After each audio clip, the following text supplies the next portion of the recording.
नाशिकची मधुरा विवेक मुलं युवा गट विषय मांडते सावरकरांचे सहकारी।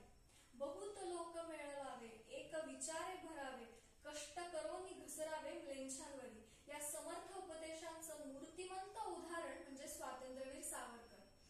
चाणाक्ष बुद्धी, प्रतिभा, विचारांची स्पष्टता, जातीभेद विरहित सर्वसमावेशकता, धाडसी आणि निडर वृत्ती आणि असीम देशप्रेम या अलौकिक नेतृत्व गुणांमुळे सावरकरांच्या भोवती समविचारी सहकार्यांचं कार्यकर्त्यांचं मोहोळ कायमच असायचं।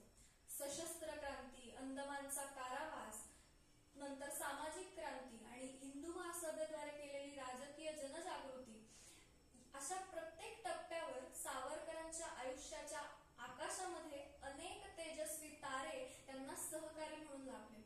सावरकरांवर प्रेम करणारे, त्यांच्या सुखदुःखात सहभागी होणारे राजाराम शिंपी, परशुराम शिंपी, गोपाळराव देसाई, बाळू कुलकर्णी, वामन धोपावकर, भिकुजी वंजारी असे अनेक त्यांचे मित्र त्यांच्या क्रांतिकार्यात सहभागी झाले। सावरकर बंधू नाशकात आल्यावर तिथल्या प्लेग रुग्णालयातले एक अधिकारी श्री म्हस्कर आणि त्यांचे मित्र पागे हे दोघे वयाने मोठे असले तरी सावरकरांच्या व्यक्तिमत्वाने प्रभावित झाले। पुढे आबा दरेकर, दातार बंधू, रामभाऊ दातार, वैशंपायन, गंगाराम व गणपत न्हावी, डॉक्टर भीम भट, वर्तक, कृष्णराव महाबळ, थत्ते, खरे असे असंख्य शेकडो तरुण सावरकरांचे मित्र झाले आणि सावरकरांनी त्यांना मित्रमेळा या समूहामध्ये सामील करून घेतले। ही संस्था पुढे खूप वाढत गेली, सर्वदूर पसरली। सावरकर पुण्याला फर्ग्युसन महाविद्यालयात शिकत असताना आणि मुंबईला कायद्याच्या अभ्यासासाठी गेलेले असतानाही त्यांच्या तेजस्वी प्रखर विचारांनी शेकडो तरुण भारावले गेले। दाजी आपटे, कृष्णाजी प्रभाकर खाडीलकर, पुढे मुंबईचे मुख्यमंत्री झालेले बाळासाहेब खेर हे त्यापैकीच काही जण। लंडनच्या इंडिया हाऊसचे श्यामजी कृष्ण वर्मा आणि भारतीय क्रांतिकारकांच्या माता अशा मॅडम कामा यांचं सावरकरांच्या आयुष्यातलं स्थान किती मोठं आहे हे आपण जाणतोच। लंडनला बोटीने जात असतानाही सावरकरांमधला कुशल संघटक जागा होता। बोटीवरच हरनाम सिंग या शीख तरुणाला सावरकरांनी अभिनव भारतची शपथ दिली। पुढे सावरकरांचे उजवा हात VVS अय्यर, MPT आचार्य, सेनापती बापट, सरदार सिंह राणा, हेमचंद्र दास, होतीलाल वर्मा, ज्ञानचंद वर्मा, सचिंद्रनाथ सन्याल, वीरेंद्रनाथ चट्टोपाध्याय यांच्या बरोबरच असफ अली, सिकंदर हयात खान, मिर्झा अब्बास अशा काही मुस्लिम युवकांनाही सावरकरांनी अभिनव भारतची शपथ दिली। यातलंच एक महत्वाचं नाव म्हणजे अर्थातच कर्झन वाहिनीचा वध करून धैर्याने हौतात्म्य पत्करणारे मदनलाल धिंग्रा। स्वातंत्र्यवीर सावरकरांनी अनेक देशभक्तांना सशस्त्र क्रांतीची वाट दाखवली।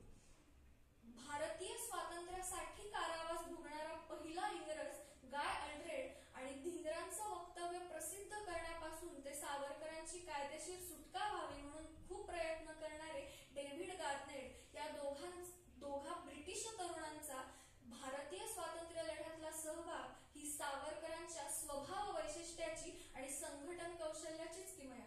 पुढे सावरकरांना जन्मठेपेची शिक्षा होऊन अंदमानच्या काळा कोठडीत धाडण्यात आलं।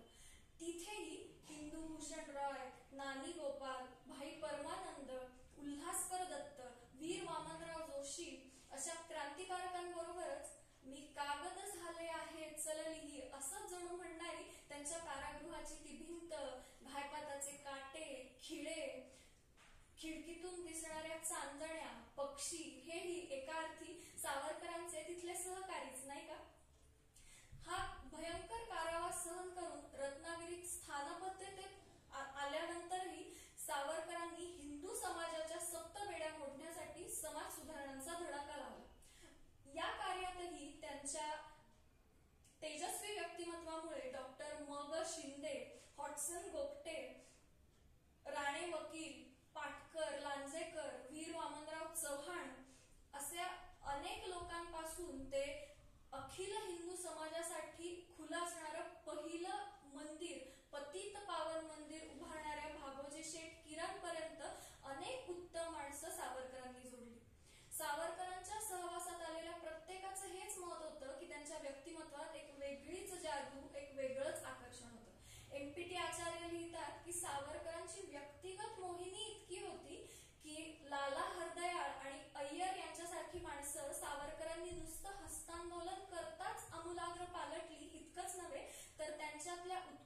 गुणांना कार्यप्रवणता मिळाली. पुढे सावरकर जेव्हा हिंदू महासभेत प्रवेश ते झाले तेव्हा डॉक्टर बाशी मुंजे, डॉक्टर रायकड, रामसिंग, लाला नारायण दत्त, आशुतोष लाहिरी, लोकनायक अणे असे सगळे त्यांच्याबरोबर हिंदुत्वाच्या प्रचार प्रसारार्थ उभे राहिले. सावरकर लिखित 1857चा स्वातंत्र्य समर या ग्रंथाची मूळ हस्तलिखित प्रत जीवापाड जपणारे डॉक्टर कुटीन भाऊ, सावरकरांचे अंगरक्षक आप्पा कासार, त्यांचे स्वीय सहाय्यक आचार्य बाळाराव सावरकर या साऱ्यांचं स्मरणही इथे महत्वाचं. तसंच नची केळकर यांच्यावरही सावरकरांचा प्रभाव न पडता तरच नवल. अनंत हरी गद्रे, समतानंद ज्यांना म्हटलं गेलं तेही सावरकरांचेच एक निस्सी म्हणूया. इथे मला रासबिहारी बोसही आठवतात, कारण टोकियो आकाशवाणीवरून ते म्हणाले होते, सावरकरजी, आकाशवाणीवरून तुम्हाला अभिवादन करताना मला माझ्या एका ज्येष्ठ सहकार्याचा सन्मान केल्याचाच आनंद मिळतोय. तुम्हाला वंदन म्हणजे प्रत्यक्ष त्यागमूर्तीलाच वंदन. तर मंडळी, सावरकरांची प्रभावळ ही अशी प्रचंड मोठी आहे. ही नुसती नावं आपण बघितली तरी आपल्याला कळतं की सावरकरांचा हा सहकारी मित्र परिवार जात, धर्म, भाषा, प्रांत, पंथ इतकंच नाही तर देशाच्याही सीमा ओलांडून सर्वदूर विस्तारलेला आहे.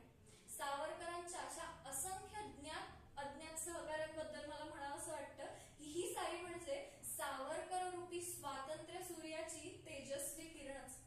चला तर मग आपणही या साऱ्यांचं स्मरण करत, त्यांचा आदर्श ठेवत, कोटी कोटी असतील शरीरे मनगट आमुचे एक असे असं म्हणत देशकार्याची प्रतिज्ञा